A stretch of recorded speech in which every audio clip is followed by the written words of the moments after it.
చట్టం అమలుకు ఒక యంత్రాంగం పెట్టడం బెటర్. ఈ వారంలో మరో కీలక అంశం విజయం గారు రిలీజ్ చేసిన వీడియో. అంతకుముందు లేఖ రాశారు, అది కంప్లీట్ గా షర్మిలకు అనుకూలంగానే ఉందని అనుకున్నారు.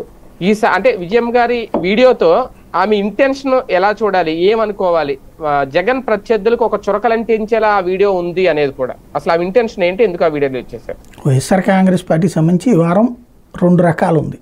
దాన్ని ఏమంటారు, మనకి పంచాంగ శ్రవణం అప్పుడు అది ఇచ్చినప్పుడు అన్నీ కలిపిన రుచి వస్తే అన్ని రకాల సమస్యలు ఉంటాయి అంటారు కదా, అన్ని మంచి చెడు 2 ఉంటాయి అంటారు కదా.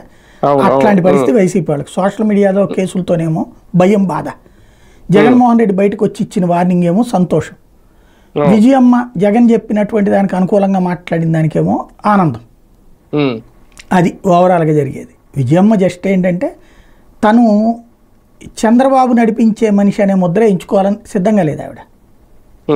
షర్మిల ఆ ముద్ర పడింది ఆవిడకి. విజయమ్మ మీద కూడా ఆ ముద్ర పడే టైంలో ఆవిడ నేను అట్లాంటి ముద్రలో లేను అని చెప్పే ప్రయత్నం చేసింది, వాస్తవం ఏంటో మాట్లాడింది.